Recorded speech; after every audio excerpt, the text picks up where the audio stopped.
Hi everyone, Millie Bright and Rachel Daly here from the Rest is Football Daily Brightness. A massive thank you to our proud partners, Shaw, for backing us since day one. What started as a leap into the unknown has turned into something really special for us, and it means a lot to have Shaw with us on the journey, backing us like teammates. Obviously, we're going into a massive summer ahead for women's football. We're going to be backing the Lionesses, aren't we? Always. For those of you that don't know, myself and Millie were part of the England team that lifted the Euros in 2022, and we'll be giving all insights and detailed information about what life is like in camp and what the girls may be experiencing this summer. We will be discussing all the big stories that come out of this summer's tournament, and we'll be cheering on England as they look to defend their title. So a big thank you to Shaw for always showing up for us on and off the pitch and supporting the podcast, and thank you all for tuning in. Whether you've been with us from the start or you're just jumping in now, there's so much more to come. Keep subscribing and keep watching.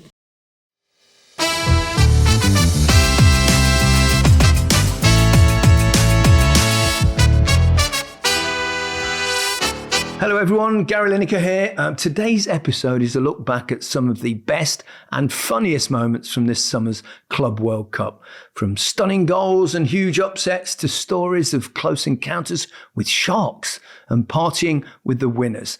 There was a lot going on. We hope you've enjoyed our coverage of the tournament and the fact that we were able to bring you all the best match action in our video output across YouTube and social media too. It's something we've loved being able to do, and we'll certainly be looking to do more of that sort of thing for you in the future. But without any further ado, here are some of the best bits from the last few weeks.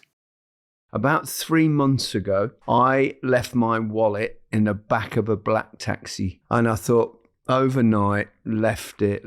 And then I thought, I'll wait till the morning before I cancel my cards. And I woke up the next morning, came down the stairs, and my wallet had been pushed through the letterbox. So that was yes, thank you very much. So 3 months later, my son George orders a taxi from home, and he comes outside. I see George out the house, and the taxi driver says, "Hey Gary, did you get your wallet back?" I went, "It was you." I said I was trying to find out who it was on my history and all that sort of stuff, but I couldn't. I just wanted to say thank you. He said, "No, I don't want anything. I said, "Okay, well, you're taking George now." I said, let me give him something to give you a big tip with. He went, "No, absolutely not."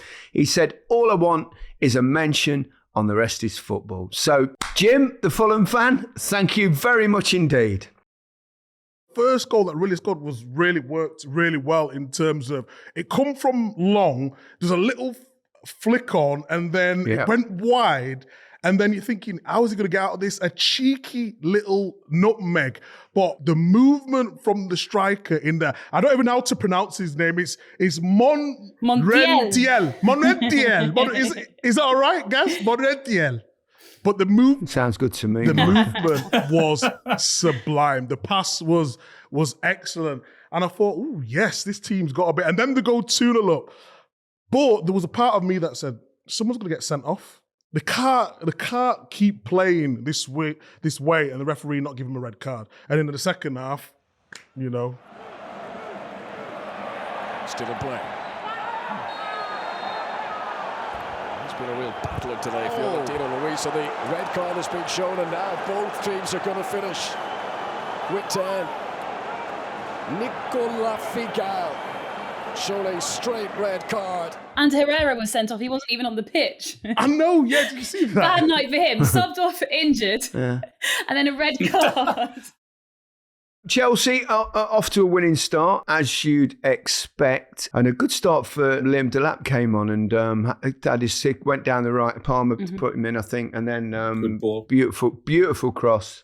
Yeah. From well, Delap, you say that. Good start. You say for him. that because I put a message in the group saying Delap's struggling a little bit, and then 2 minutes later he got the assist. I was waiting for the delete to come down straight away on the message. Messi deleted. Oh no, because I thought Jackson was playing really well. He did well. Obviously, he's going to have to up his game. I'm always a big fan of Jackson. I think he could score more goals, obviously, but his whole link-up play was very, very good, I thought. And then, obviously, you want to see Delap come on and score, being English, you want him to score and assist, and just play well. But a couple of his early touches, I thought, ooh, it looks a bit fast out there for him. Obviously, getting used to a new team. And then he grew into the game. After about 5 or 10 minutes, it was like, stature. He was going into pockets, getting the ball. And then even when it went wide, the delivery on the cross was outstanding. It was for Enzo. Enzo, who just made a dart and run into the box. I just thought, ooh, I could see these combinations working really well next season. So you look at Vitinha, at times he was playing as a centre-half, getting the ball, commanding it. And then when he gets his goal, there was like a split second where he could have played left. He took a little touch to the right and then made the space for himself and then just whipped it past the goalkeeper. But the balance of their midfield is just extraordinary. And they've got one or two other youngsters as well, haven't they? Mayulu scored, of course, in the final, scored again. I mean, he looks exciting prospect. He's really young as well. I just think the way Luis Enrique has handled those players as well, when we think about what happened with Ousmane Dembele at the start of the season, that could have gone either way, right? It was a crossroads moment there. And whatever he said to him, it worked, right? Absolutely. Have you seen, Alex, there was a little clip, it was on social media, where Luis Enrique is talking to Kylian Mbappe and trying to get him to buy into the whole, you've got to work hard, it's not. And I thought it was really insightful. And I would imagine he had similar conversations with perhaps someone like Dembele. Yeah, he doesn't want those big egos, does he? No egos. And there was another one I saw where he was talking in a conversation about not necessarily talking about his team or footballers in general, saying, you're not special. You're not special. And it's all about keeping their egos down. And when he says they're not special, he says, you've been lucky. Yeah, and it's so true, this. You're born with a gift to play football. Tell us what it was like watching Inter Miami and Messi in the opening. I know there was no goals in the game, and you said, and I noticed as well, that they were largely outplayed, particularly in the first half. Inter Miami, and the keeper saved a penalty as well, of course, didn't he? Yeah, that was Trezeguet. But Messi went close at the end. Great delivery, it's hit the woodwork. Well, that opening game was amazing. They had an opening ceremony as well. I don't know if you saw it. Fireworks, French Montana performing. Do you know French Montana? Micah will know. We do, Alex. not the old fogies, no. Then the players came out one by one. Beckham was there. Sorry. Sir David Beckham was there. Sir David. I congratulated him on his knighthood. And asked if he remembered me from years ago when I interviewed him at Real Madrid. He said yes, but jury's out. He was lying. He was definitely lying. Knights don't lie, Alex. He said no. Knights of the realm do not lie. I can text him for you, Al. I can text him for you, no problem. Yeah, okay. No problem. Get him to get me in at Mama. Listen to him, I can text him for you. What a knob he Guys, is. I just roll in the highest of circles now. Micah, not you, Sir David. Micah, not you. He might have changed his number now. He's a knight. Get rid of people like Micah. Filter them out. Call them.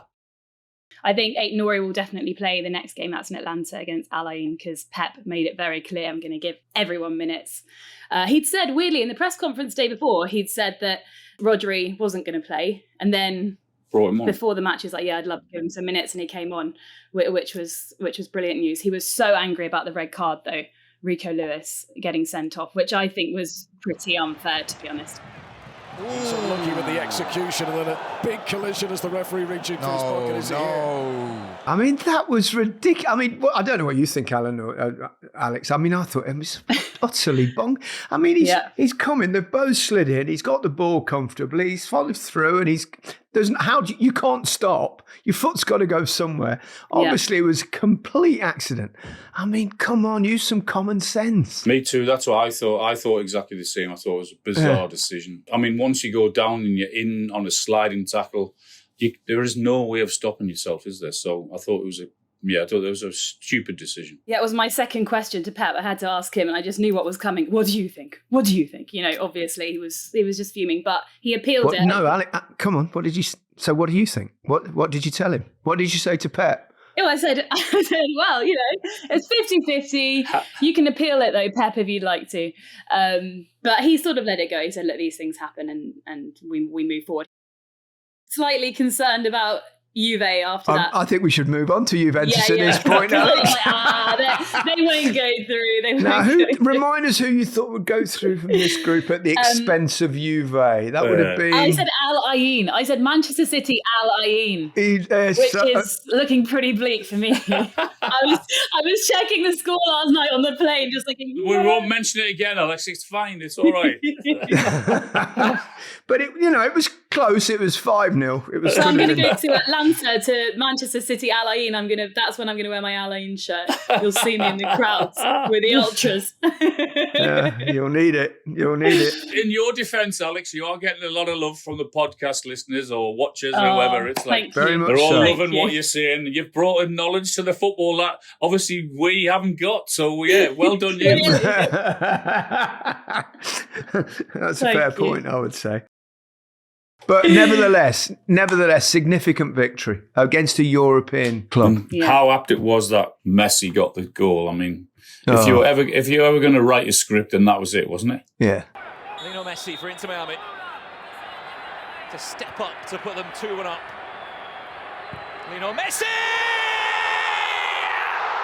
Bang! It's marvellous! It's magical! It's Messi!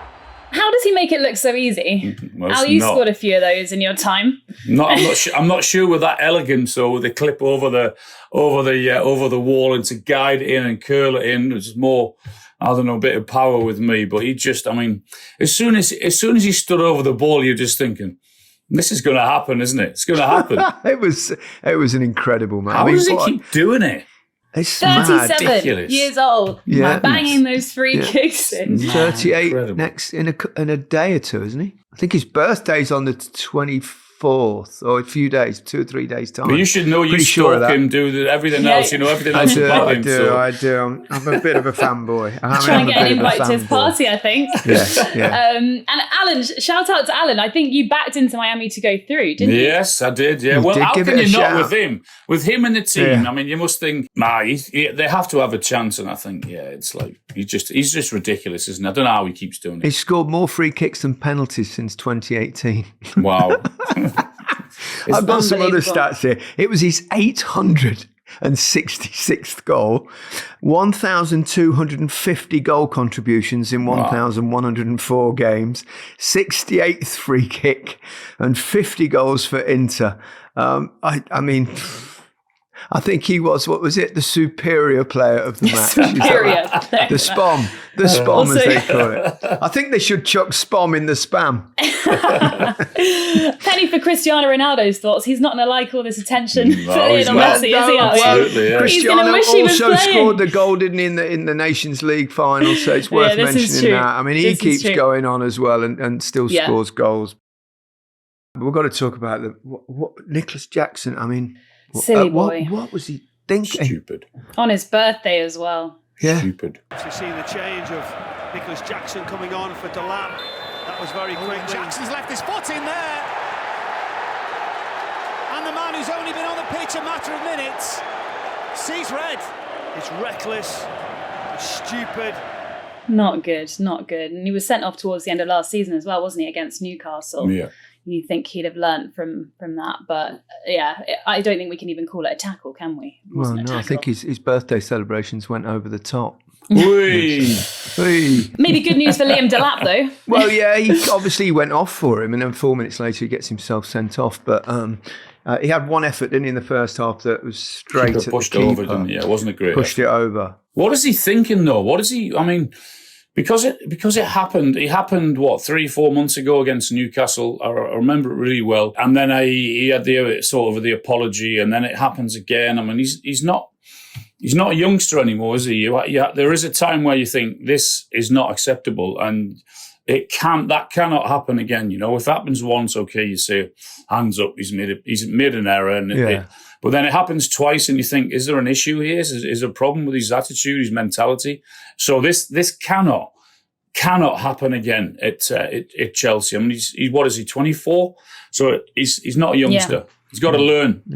Yeah, and it could cost them, because now it's a must not lose in their final game against That's Les right. Laurens de Tunis. which you would expect them to win, but they're going to have to do that. I felt for Arawa Diamonds. I mean, they looked like they might sneak a victory in that game and ended up on the end of a last-minute defeat. Last minute. Yeah, an amazing bicycle kick from Lautaro Martinez. Yeah, wasn't it? Wow. Yeah, I actually watched it from baggage reclaim at Atlanta Airport. They had the football on the screens. It was amazing. On your baggage? Never miss a minute. It was a great finish because he was actually going away from goal, wasn't he? He was going towards the 6-yard line, which was away from goal. And somehow he managed to sort of flick it around and acrobatically get there. It was an incredible finish. I thought I was interviewing Bruno Lage and their goalkeeper Trubin, so I was all ready to do that. And then last minute they changed plans. They're like, no, you're doing Company and Muller. So suddenly I'm interviewing the losing side. It's a totally different narrative. But it's fairly straightforward, isn't it? You sort of know what you're going to ask. You're full of questions today, Micah. I love it. Anything else you want to know, Micah? No, nothing at all. Nothing at all. I'm just... You do know the role of presenter of Match of the Day has already been taken, don't you, Micah? I'm not getting involved in this. I don't want a part of this. Neither do I anymore. I'm liking this inquisitive Micah Ritchie. Me too. 37, new Micah, new me, fresh start. So wise. Kind of nice synergy, isn't it? Messi against his former club PSG, where things didn't really go that well. Yeah, you can see it now, can't you? He scores the winning goal to knock them out. That would be some fairy tale for Inter Miami and Lionel Messi. Yeah. Who was 37 yesterday. Everyone's 37. No, 38. 38 yesterday. He's a year old. He's a year older than Micah. Doesn't look it, Micah. Don't worry. And he's 33 times in his career. He's been in a group stage for either his club or his country, and he's gone through 33 times. Wow. Yeah, it just shows you've got an advantage if you've got Lionel Messi just a bit in your starting lineup. And it's the first time in those however many years we've been watching him, 20 years or so, that he'll face a former club. Oh, wow. Interesting. Nice stat, that, guys. It's a nice one, isn't it? So I like that. And I think it's great for the tournament to have Inter Miami through as well. I think so. You always want to hope, even though obviously it's not a World Cup, it's a Club World Cup, but you want one or two perhaps of the home. And it was, I don't think many of us thought there was much chance of getting any of them into the knockout stage. I'm sure one of us must have said Inter Miami going through. One of us must have said that, didn't he? I think it was me. Along with Ulsan. HD. Well done, Alan. Well done. Yeah, well done. Big pat on Very the back. good. But it's going to be tough, though, isn't it? I mean, PSG are so good. I mean, I know they got beaten by Botafogo, but where's it being played? Yeah, that game's in Atlanta with the air conditioning. Lucky them.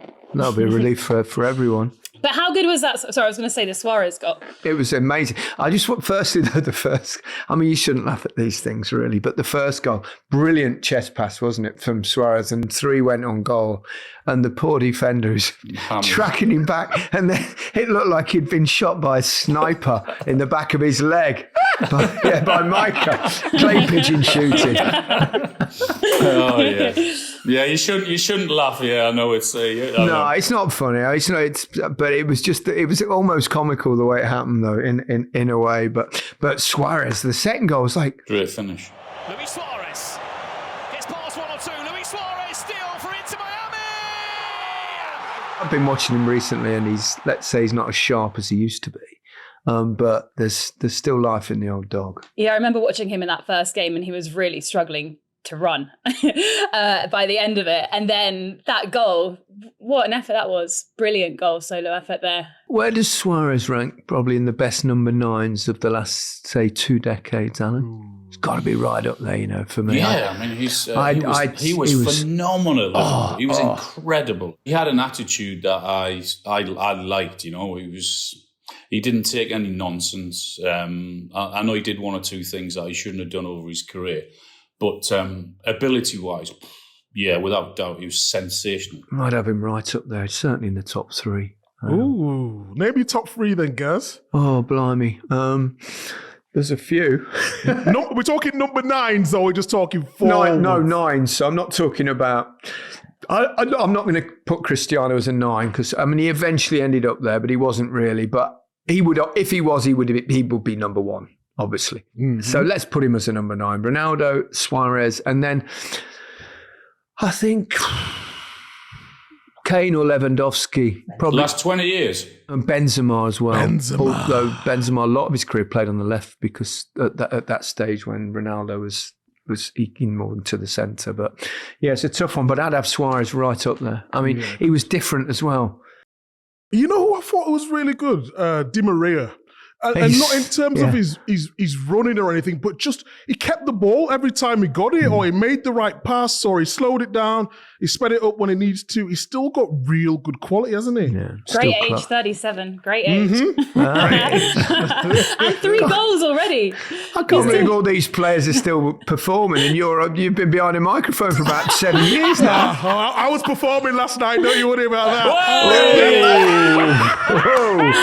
I don't want to know. Come on, get out the gutter. I meant karaoke. Come on. Okay. On that note, we'll take a break that will be infinitely longer than Micah's performance last night.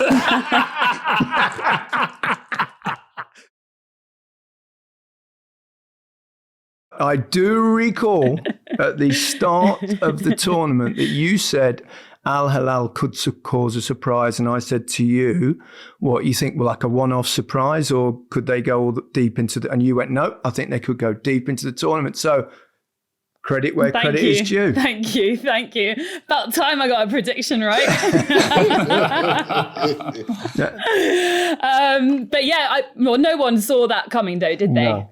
Al Hilal were brilliant. Brilliant. Manchester City will be so disappointed. I think Bernardo Silva said it felt like going out of the Champions League, but they weren't good enough. Done on the counter-attack. Micah, what do you think? Were you disappointed with the goals they conceded? Same old problems, weren't they? That's the thing, guys. I think I've been saying, we're talking about City defensively. And some of the criticism I find harsh at times, just because when you dominate the ball so much, players are going to be out of position.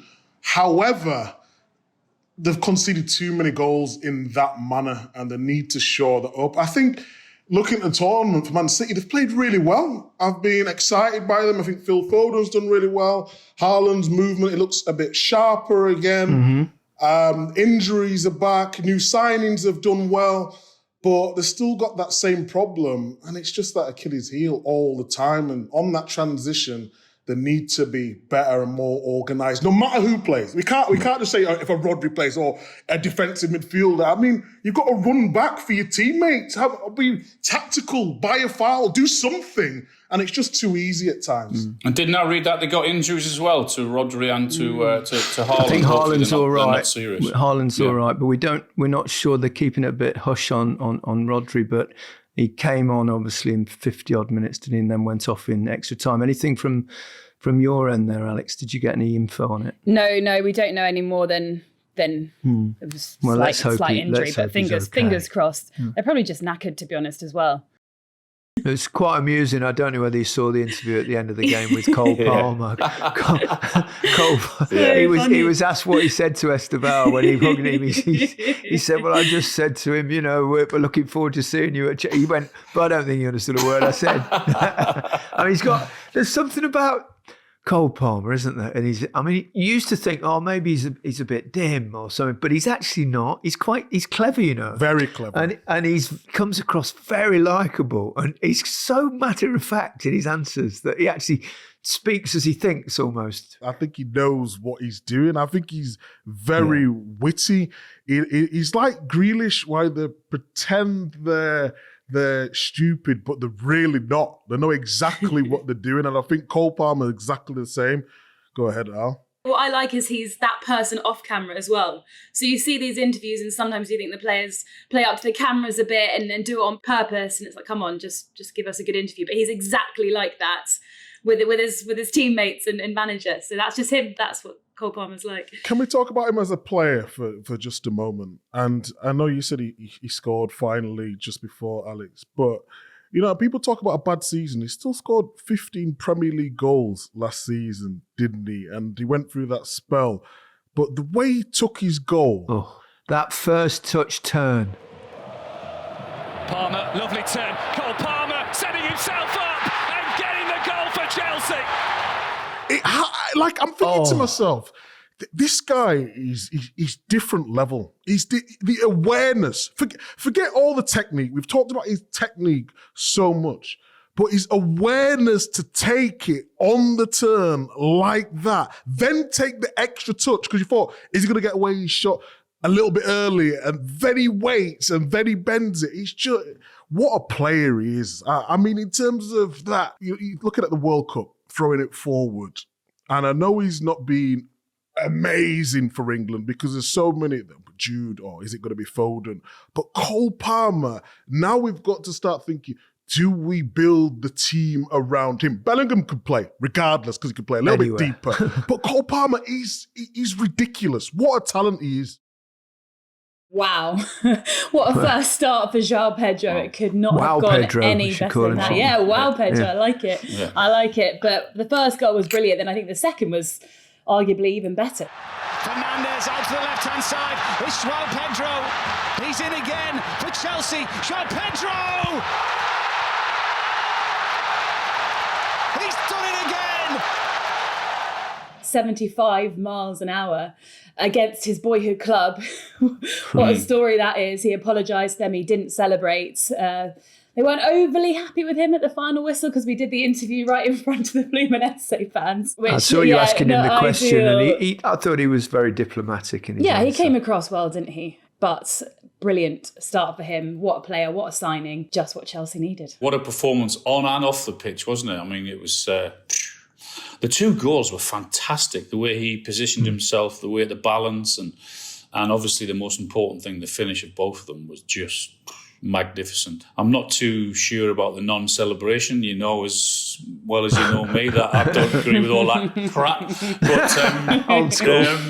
His two goals were just outstanding. And Chelsea, I mean, I thought all over the park they were really, really impressive. I mean, you talk about his two goals defensively. I thought they were superb. Goal line clearance, defended well when they had to, and they're looking good, aren't they, Chelsea?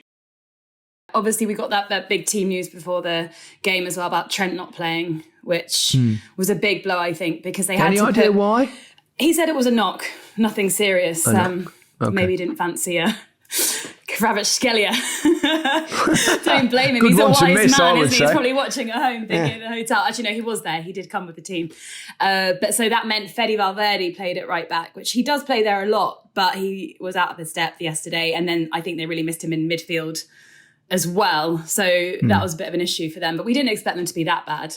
We know how good Paris Saint-Germain are, but the first two mistakes, the opening two goals, just not good enough. I think if Housen had been playing, because he was obviously suspended, but Asensio, that mistake, you can't be making that mistake against Paris Saint-Germain. And by the end of the game, it just looked like a training drill. That final goal, they were just playing, so freely. Created something the way Militao did there. But now this is the trouble when your defenders are up creating chances, and Hakimi, Militao can't stop it. He actually did really well, but Barcola keeping it alive. That's it. Good luck. Gonzalo Ramos seals Paris Saint-Germain's place in the FIFA Club World Cup final. They've been head, shoulders, top hat, the whole lot. And a tribute to Diogo Jota.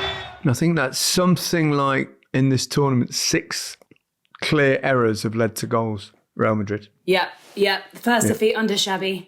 He seemed really disappointed after the game, like really down. But Real Madrid aren't used to getting thumped like that. But Paris Saint-Germain's so good. Only 1 goal conceded. That was in the Botafogo defeat. So they have lost. They are beatable. But it's not going to be easy for Chelsea, is it? What an unbelievable season they've had. I mean, incredible. I would never, ever have said that. Was it? No one would, Alan. No one would. September, when Arsenal beat them in the Champions League, for them to kick on pretty soon after that and go and achieve what they have done. I mean, and Luis Enrique, wow, what an unbelievable job he's done and doing. Incredible. It's funny, isn't it? Because managers with coaches, I always think, it is obviously the most important role really at a football club, but normally it's dependent on the players that you've got and stuff. And obviously they've lost some superstars in the last couple of seasons, most notably Messi, Neymar and Mbappe. But despite all that, he's managed to garner this team. He's managed to get what he's done with Dembele, for example, really. Yeah. I mean, Dembele, we all know the talent Dembele's always had. He's always probably been, the potential superstar in him was always there. He went for that enormous fee, of course, to Barcelona. It didn't quite happen. A lot of injuries, which has to play a part. But it was always, you thought, his finishing not quite as good as it possibly could be. His final ball not quite possibly as good as it could be. And then Luis Enrique's got him to buy into being a more of a team player. Slightly different role, playing a little bit more centrally, but even when he plays on the right, it's the same. That he's pressing. I mean, the first goal was caused by his pressing. The second, he finished brilliantly as well. I mean, he's turned him into the superstar that we thought we were going to get with Dembele that had never materialised until now. But yes, Cole Palmer, I mean, giving him the space that he had, and I mean, he was so good. I mean, what a player. Cole Palmer exploiting that space again. Oh, what a trick from Palmer! Superb! The finish is almost a carbon copy, but the dummy was bought hook, line and sinker. Such a beautifully gifted footballer. We said it before, didn't we? Makes the game look easier. He's just so chilled, isn't he, as well, the way he goes about things. And I think maybe that worked in Chelsea's favour as well yesterday, the fact that he was never going to be overwhelmed by the occasion, a Club World Cup final against the best team in the world, everyone was saying. He was just, I can do this.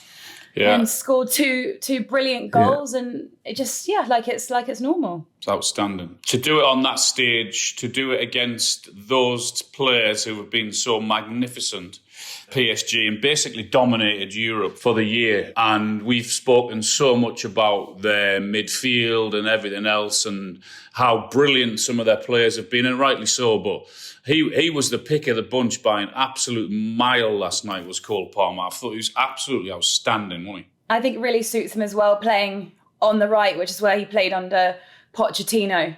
He looks really good there, doesn't he? I think that's definitely his best position. The way he was getting so much space, but the way he was ghosting in, and the goal where he did the dummy, pretending he was going to do the overlapping pass and then just cut inside. I mean, I think everyone in the stadium bought that one. Every one of us.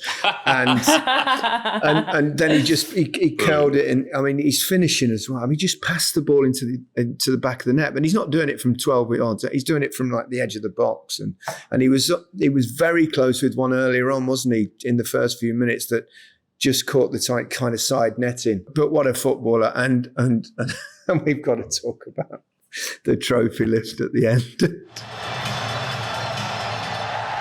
Chelsea, the FIFA Club World Cup champions.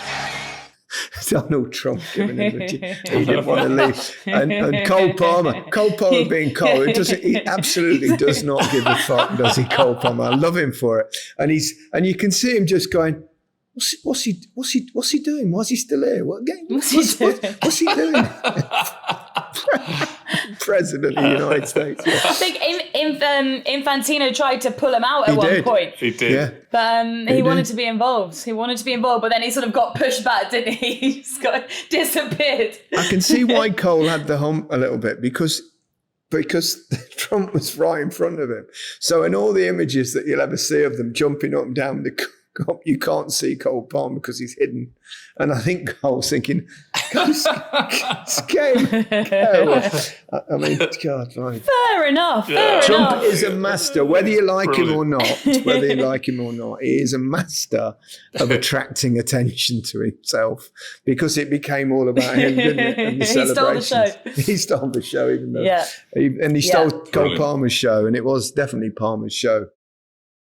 That's it for today's episode. It's now less than a month before the domestic season kicks off again as the football continues to come thick and fast. Over the next couple of weeks, we'll be turning our attention to that new season and discussing the big transfer news and making our predictions of who will be the ones to watch and who might be in for a tough year. Stay tuned for all that. But for now, goodbye and have a great weekend.